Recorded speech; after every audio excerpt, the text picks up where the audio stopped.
Hi, this is Dr. Carl Goldkamp. A few things I have to say. One is, we personally are involved both as a lifestyle, the ketogenic diet, but also through my 16 years of clinical practice of what is effective. What do people need to take sometimes, all the time, to support their ketogenic diet? You'll get bits and pieces of this ongoing week after week.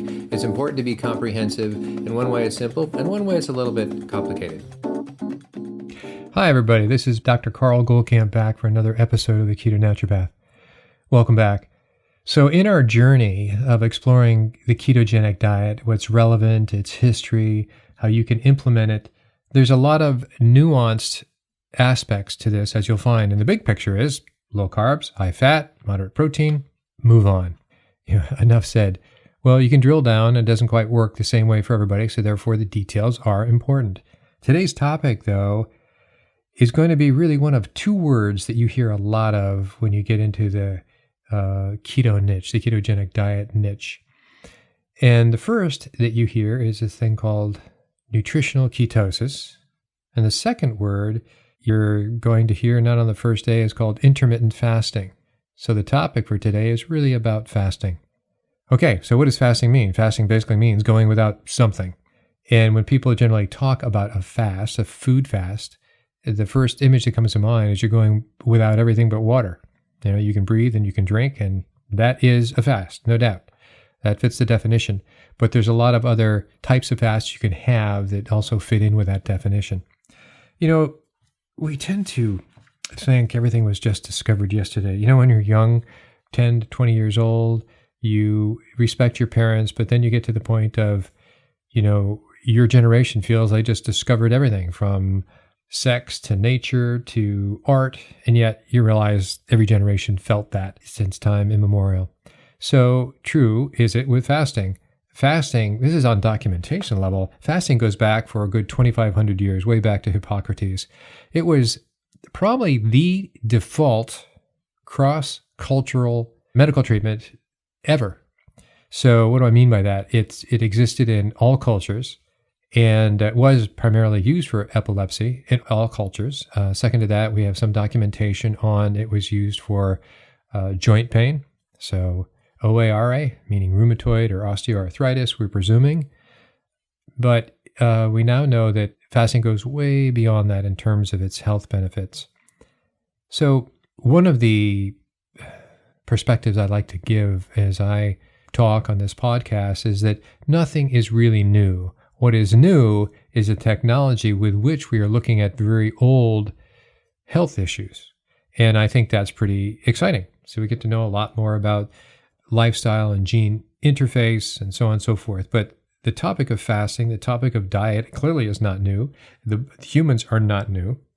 So it really comes down to how do we live a better life, and what fact in today's topic, how does fasting fit into that? So fasting is very old.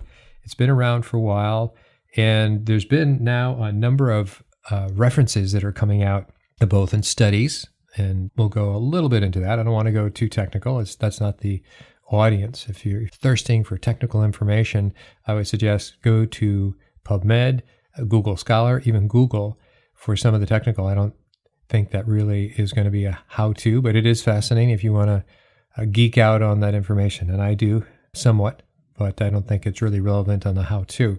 So fasting was around for a while, and in fact, it was the default medical treatment for a lot of conditions, right up until, as we know from former podcasts, that up until 1921, that's the only way of treating epilepsy. In fact, it was finally condoned, it was finally verified that it was actually very effective for pediatric epilepsy in late 1915 to 1921. How is it so late to be verified, to be condoned, and yet it's 2,500 years old? Well, that's just how Western medicine is. Western medicine has to have everything being proved again, even though it's been around for a while. That's an interesting topic, and that's one that is near and dear to naturopathic medicine. But in terms of conventional Western medicine, it's like if it didn't happen, if we don't have a study on it recently, it doesn't exist and it's not valid. I don't buy into that, but that's the larger context. So too did this happen back at that particular time. This was used for pediatric, fasting was used for pediatric epilepsy, and fast of 21, 22 days was the average for these children. That's amazing. A 3-week fast, a tad over. And finally, an endocrinologist of the day, Grayland from New York City, heard about this, and he had a patient that he took to Michigan to go through the fasting course and saw the effects. He then came back to his office and started implementing fasting, doing the blood work and all these other things. So it was known through fasting, some epileptics, children, were totally cured. All had a decrease in their seizures, but not everybody was totally cured. So there's a variation. But it was the first time they actually could cure people from epilepsy. That was profound. It was effective for adults as well, but generally a little less effective. So that was the beginning. That was the beginning of kind of the enlightenment that fasting is not an ignorant thing to do. Fasting is a very enlightened thing to do. Prior to that, when you think of fasting, you think of, well, the religious figures. Certainly Christ fasted for 40 days before he began his teachings, for his formal teachings, 40 days in the desert. So that's 40 days just with water. A little longer than 21 days, but not by much. Not by much, another week and a half. You had Gandhi, he fasted a lot. Buddha fasted a lot. And there's fasting incorporated into Muslim religion, Ramadan. And fasting in Ramadan, and I speak from experience, I'm not Muslim, but I lived in Indonesia, the largest Muslim country in the world, for a number of years, back when I was actually in the oil field. And it was a very pleasant time of year. You'd hear the crier, the chanter every night from the minarets, but they could not eat during the day, but they ate at night.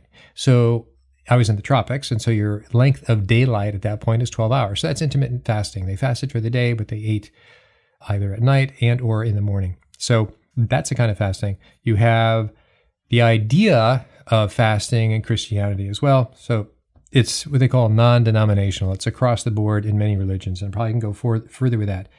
So what does that part, why would they do that? Why would they go without? It's certainly a clear demonstration of simplicity. I want to go without and just simplify my life.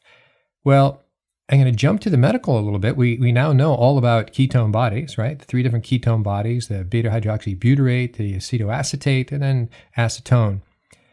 Okay, so this builds up, right? This is now, we know these come from fat sources, not from carbohydrates and not from protein.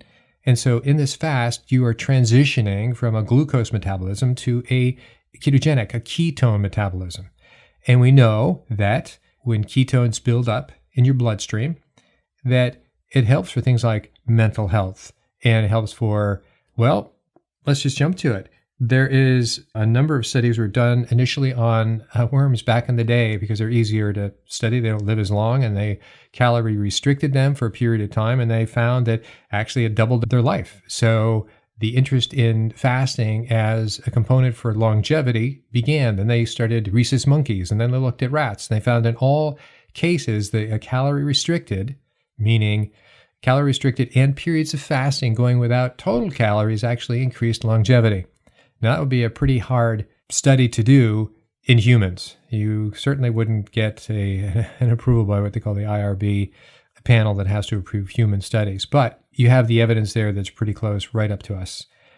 And so there's those aspects. For these particular figures that fasted, they fasted for mental clarity. They fasted for simplicity. And on this level, this non-medical level so far, that one of the things you get from fasting is that when you end your fast, and this is really interesting, it's simple to say, but think about it. When you end your fast, you actually have an appreciation for food and the ability to have some food to eat again. Okay, well, some of you are thinking, that's not that profound, but yes, it is. You get a sense of gratitude, and it's a rare kind of gratitude at that. It's the gratitude of having food. It's the gratitude of having some of the basic needs fulfilled. And now some of you go, well, we say grace every night, or we say grace at Thanksgiving, and we appreciate our food. And this is true. But I'm talking about on a personal experience when you then come off your fast, when you've reached the other side, the other shore, across the stream, and the other side, you're very grateful for that. And you can say that's a grounding emotion to have.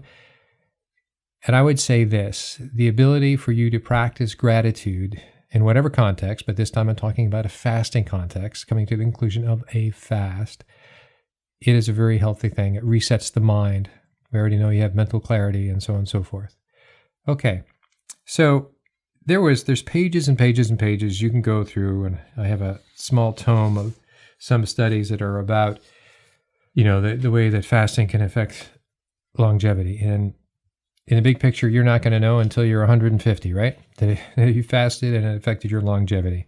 But you have to ask the obvious question. For it to affect your longevity, that must mean there's some sort of medical improvement, biochemical improvement, metabolic improvement that has taken place. And for sure, that is exactly true. And what they know is that we're going to get into different types of fasting in a little bit here. I don't want to make it too academic, but there are certain little slivers of time that are important. Just as with a ketogenic diet, you go through phases, your first 3 days, your first week, your first month, your first 3 months, 6 months, and a year. And there's a continual adaptation about your body into this particular way of eating, this particular lifestyle. Okay, so I would say the first windfall of benefits that comes through fasting is really at the end of your first 3 days. So you're doing a 3-day fast. I'll go back and talk about intermittent and all these shorter fasts, but I think this is important to know. If you walk away with nothing else, know that a lot of small miracles happen if you can make it to 3 days, and they're pretty well documented. And it does come down to mitochondria, your ability to produce energy. Mitochondria are almost in all cells of your body, not in red blood cells and some other cells if I can remember. But the event that happens, and there's a lot of downregulation of certain genes and upregulation of other genes, and that's why they actually say upregulation of longevity genes. That's a big category, and it's a bit too general of a statement, but you'll see that. Is that you, in terms of your mitochondria, these, call them the energy powerhouses. It's a source of your energy. That the ones that are older or not functioning well, they get sort of filtered out. Some people call this kind of a detox. There's a better word to use, and that's called biogenesis. That is, new mitochondria are being created new. So they call that de novo, from new. And you're increasing the percentage of healthy, new, born mitochondria in your whole body. And you will feel this. And so when you go through fasts, and many people have fasted longer, if you want to think back to these epileptic children doing their 21, 22-day fast, after they get by their 3 days, there's a lot of metabolic changes that are happening in their body that help them to have diminished seizures, that help them to have a healthier life. They are kind of the canary in the mine shaft.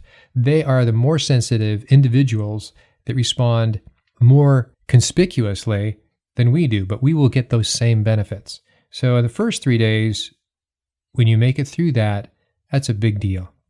Okay, does everybody have to do 3 days or not? Is that what I'm saying? No, but I'm putting that out there. That's a solid fact. You want to know and have that in the back of your mind. And down the road, you'll have a goal for that. But let's say you're a person, I've just met you, and we're sitting down talking about the wonders of ketogenic diet, and you're saying, so what's this intermittent fasting thing? And is fasting something I have to do? And by the way, fasting is not something you have to do in the ketogenic diet. Ketogenic diet is really a low-carb, high-fat, moderate protein. End of that particular sentence. However, when people want to go further, either be healthier, restrict their calories to lose weight, that's the only way you're going to lose weight, is to restrict your intake.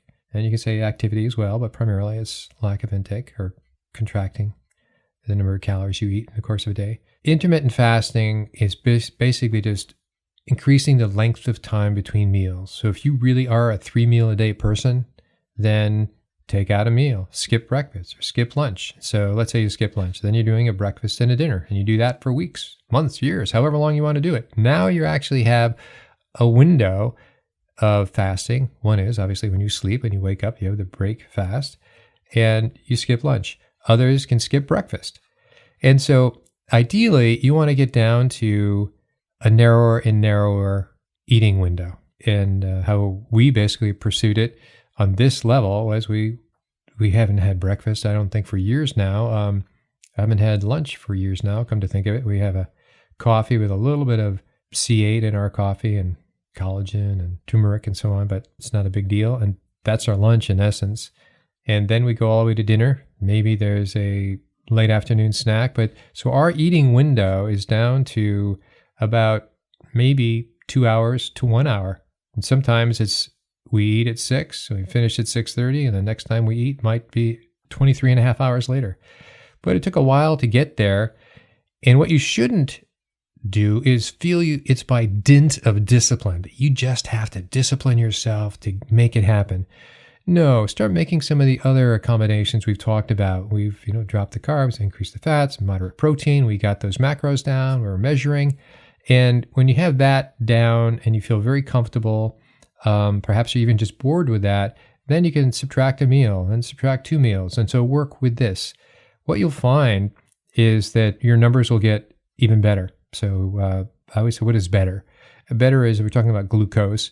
If you were over 100 or in the 90s, you'll probably drop down, I would say, another 10. You're conditioning your body to run on less glucose, and depending what your ketones were. And I think that's a good thing. Less glucose basically means you're having less insulin. You also can say that you're improving insulin sensitivity. There is an interesting example of very long fast. He's a person by the name of Angus Barberi. He's a Scotsman, and in the 1990s, 1997 specifically, he fasted for 382 days. And you go, well, holy cow. And he was under medical supervision, and he was very heavy when he started. And he was followed, and he was given basic supplements. I don't know what those supplements were. And what's interesting is that so that's a little over a year. It's a year and 30 days. So it's about 13 months. So after 4 months, his blood sugar dropped to 36 milligrams per deciliter. That's the USA way of looking at blood sugar. So his norm dropped down for 36 for the last 8 months, or 8 or 9 months of this whole fast. That's interesting.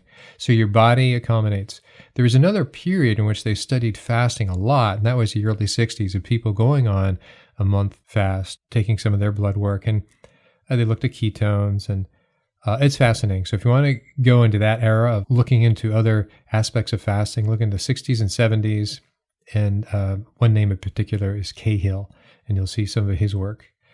Okay, so the person who went on that fast, he did it to lose weight, and he did not gain back the weight. He kept it off, but that's quite a discipline. And you have to ask, how could he, what was his mental state? He was very clear. There was no other problems other he had no desire for food, and he just picked up where he left off with eating far, far less. What else? Some of the other benefits of fasting. So we talked about neurological, we talked about mental clarity, we talked about weight loss, is that, and behind all this is obviously a metabolic improvement. So some of this metabolic improvement is, the first thing you can probably point to is your glucose. We talked about that, which then means your insulin, which then means your insulin sensitivity improves. But really, you can talk about its brain health, its heart health, certainly pancreas and liver. So it cleans up this sweep of changes, helps your body metabolic in many ways. Another way to say this, perhaps it's too simple, but it was certainly used when I went through medical school as a reference of allowing your body to have, organ rest. What's organ rest? Organ rest is when you're not using that organ. So you can bet your GI tract got a lot of rest, especially with that particular person who fasted for so long. It will get a rest. And why does it need to have this vacation, this rest? It really is a great opportunity for all organs that are not being used to replenish themselves. An interesting story, and I don't have the dates for it, so I'm going to have to give it to you off the cuff anecdotally, was a man in Germany that was slowly succumbing to congestive heart failure. And usually the only way that congestive heart failure gets resolved as it gets worse and worse and worse, which is an enlargement of the heart and a weakness of the muscle, and eventually it's just going to get too weak and can't keep up with the load it has to do. And there are many reasons why one gets to that point. So he was progressing badly with his congestive heart failure. So he was put on the heart replacement, the heart transplant list. And they're waiting for his, the right genetic match to show up so he could then get a heart transplant. But in the meantime, they had put him on a portable heart replacement, which he wore outside his body in like a little package. And so that did the muscle work of the heart, took the blood in from the lungs and sent it around to the rest of the body and so on and so forth. So it was a period of about a month or two Then, of course, he's now a pretty serious patient, obviously, waiting for his heart. He's now on a portable, heart pump outside of his body, in like a little wearable suitcase, if you will. Is that as he would come in to have to be checked up, all his blood work and so on, they found his heart, his real heart, that was not doing all the work, although his real heart was getting fed, it's his organ too, it was getting fed the blood and the arteries and the veins and so on, was getting healthier. And so it had a stronger and stronger beat. The end of the story was he never got his heart transplant. He was taken off his portable substitute heart, and he's fine. So the idea of organ rest, it's pretty unique. You can't give your brain a brain rest, except for this particular story. I don't know many other people who have gotten a heart rest, but that idea of allowing the organ just to recuperate and taking the workload off that organ, and that's what fasting is. And so when you go back, however you want to pretend to see the Paleolithic world, well before 10,000 years ago when agriculture started and the grains came in and the diet changed to carbohydrate, they find that they believe, it's hard to get archaeological evidence that's pre-10,000 years ago, that's what, want to call it starving? The feast and famine between the hunts is that they ate and then they went without. The went without was not always a bad thing. The went without was a lot of organ repair. And you might say, well, the opposite is today. We have a lot of stuff we can eat, and most of it is not nutritious for all the people out there. And so it's too much. Too much wears and tears on the organs. Going through periods of without gives everything a rest. So on that level of thinking, I hope that makes it a little more simplified, but that's equally valid way of looking at this. And that's primarily how a lot of people looked at fasting before as a kind of I put this in quotes, and I generally don't like to use the word detox, but it was a kind of, I will do a juice fast, I will do a water fast for a couple days or a week or so. And that's why they did it. They knew that there was an inherent healthy aspect of fasting once they got over the little bit. Also, it's a little bit of a tangent, but it's a good plug now. We'll cover it as a future topic. The whole idea of the application of the ketogenic diet for various cancers. Plug that one in, by the way. There's plenty of cancers, especially neurological cancers. Glioblastoma multiforme, for one, which is a brain cancer, that are very helpful on a ketogenic diet. Well, the ketogenic diet for cancer is not only a ketogenic diet, but it's also a calorie-restricted ketogenic diet and a few other additions to that. So we have that idea of calorie restriction and or no calories is helpful in and of itself. So different types of fasting. One book that's out there currently, let me go back a little bit. I'm going to introduce Jason Fung's book on the complete and Jimmy Moore's book on the complete book of fasting. And I think it's a great book, and I give you a few little chapter headings there because they are very comprehensive, and it's an easy way to look at this. And it even ends up with every keto book ends up being a recipe book, and they have a lot of recipes after the fast. And you see that there's different kinds of fast. The other time that fasting was really popular, so I told you about fasting for epilepsy. Well, the late 1800s, the first decade of the 1900s, second decade of the 1900s, fasting was a rage, but especially around 1900. Mark Twain fasted, and he wrote about it. Upton Sinclair, who's the author of The Jungle and Babbitt and a few others, a famous author, he wrote a book too called The Fasting Cure. So he was that impressed with it. So books on fasting have been written before now, and they're pretty much the same thing. But having a contemporary reiteration of this is also very helpful, and that is what the book written by Jason Fung and Jimmy Moore is all about. Okay, so we have that. So it's been around. Now we're understanding it a little better because our technology has improved and we get to look at a lot more factors. But the big picture is fasting is going without, and you can pick how you want to do it. And it's always been there. Former cultures, when we go back and we say that 2 million years ago or 1 million years ago or over 10,000 years ago, obviously they weren't doing it as a fad. They were doing it out of necessity. And we can guess, I don't know if you can ever prove this, our metabolism had to develop to the point that it could go without eating. It had to have this flexibility of, yes, obviously it needs to run on calories, but they're not always there. So what are we going to do when calories are not around? So it's a very vital part of who we are and our metabolism. And therefore, the idea of exercising that part of our metabolism on a regular basis is very, very important. Some people do. I brought you up through the intermittent fasting, skip a meal, and perhaps skip a day. And there's so many different variations of this. One is, alternate day fasting. And it's a loose reference to that in this particular way. And you can look at the Adf Alternate Day Fasting is what they call it. And they've actually had studies on this, is that the day you're fasting, it's a large calorie restricted diet. So you're not going without. You could go without and have every other day as going without food, but you don't have to be that severe. Other variations of the alternate day fasting are actually fast for 2 days a week. And that could be 3 days you're normal, and 1 day you actually don't eat anything. And there's 2 days left, and then you have another and don't eat anything. So there's that. Those are the 2 days per week fasting. Others simply say once a quarter, do a small fast. If a small fast for you is a day or skipping most of your meals, then that's where you're going to start. Others are feeling they like to take 2 or 3 day fast, once a quarter. It's entirely up to you. The idea is a tool here. It doesn't take a lot of preparation, but what you'll find as you've gotten into a ketogenic diet is the idea of sliding in and sliding out is not that big of a deal anymore. You're already a fat burner. That's what the ketogenic diet is. You are a fat burner. You're keto adapted. You're fat adapted. So when you actually begin a fast, however you want to begin it, at a particular minute of a particular day, or that you reduce your calories down, gradually over a day or 2 or 3 until you get to 0, do it that way. It's entirely up to you, but you're not going to find, oh my gosh, I'm not eating anymore. I feel lost in this ocean of helplessness. Nope, that's not how it's going to be. First couple of days are generally, first day is not a problem. Second day is a little trying. You're going to feel a little hungry, and it might even affect your sleep. The third day, you're probably going to be not carnivorous, not really dying to have food, but you're going to notice that you're still fasting. After that, you're going to forget that you've been fasting, and so the day is going to start to fly by. So that's my experience, and it's usually the experience of most people. Okay.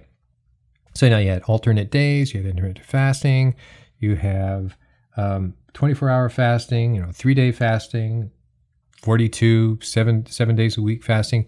These all are pretty much extensions of the same idea and will offer you the same sort of benefits metabolically. What else can I say about that? What we have done when we started is that we did a bone broth fast for our first fast of, I think, 3 or 4 days when that must have been a couple of years ago. That was okay. That wasn't bad. It was, we thought that, oh my gosh, we'll need all these electrolytes and so on and so forth, because look what we're doing. The next time we just did tea and coffee. So we could drink as much tea and coffee as we wanted.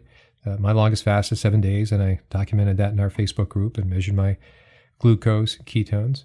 Each time you fast, you challenge yourself with, where can you improve? You clearly are confronted with things that you thought you couldn't do without, and you're forcing yourself to do without.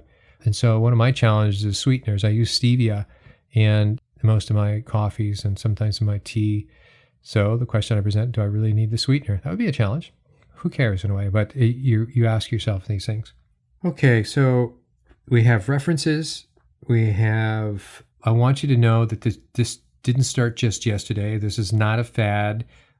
Fasting and the ketogenic diet are, if it is a fad, it's a 2 million year old fad, because it's going back to probably the way we evolved. And I hope, you pick up Jason Fung's complete book of fasting, because it will take you through, and a lot of people like to read about things before they get going, but it's not that difficult. It really isn't. And it's just an issue by itself that needs to be focused on. I find it is a very healthy thing to consider doing, a very healthy thing to do on any size. And it sort of, in a more subjective way, is very grounding. It really gives you a calmness that you'll find rather hard to believe, and imperturbability. But then again, that's sort of an extension of the ketogenic diet as well, that mental clarity. Well documented back, certainly the past 100 years, especially with the epileptic children. And that's interesting, by the way. This is just a tangent, and I'm just bringing this up. When you think today of today's children, what do we think of as a medication of children that are ADD or ADHD? And how just the opposite this is. It's not about medicating. It's about, let's go through, do a family fast together. You can bet these kids would wind down. And that was that aspect of wired kids. This is now back in the 1920s. So after the ketogenic diet started coming in vogue with epilepsy, they knew that the first thing at these kids, they said, oh, they were better disciplined. They were more respectful. They were less scattered. So it's almost like a cure, use that word loosely and in quotes, for today's, I don't want to say scourge, I would say scourge of medicating our children for ADD and ADHD, where this could balance, like those hyperactive kids, which I certainly was one. I was dyslexic as I grew up, very, very much dyslexic, and acted out a lot. So this would have been a nice sort of balancing aspect of all that. So with that, I'll lead you to the next episode and saying we have a few things coming up. We're going to be talking about supplementation, something I have a lot of experience with, but actually I'm kind of an unsupplementer. I don't supplement very much at all, so I'd like to keep it simple. We'll be talking about net carbs coming up, and we'll be lining up some interesting interviews. Till next time. Thanks for listening. For anybody who has any questions, feel free to contact me on our Facebook group, Keto Naturopath, same name as our podcast. I'm open to any questions, and we plod through the good and the bad, the difficult and the easy, week after week.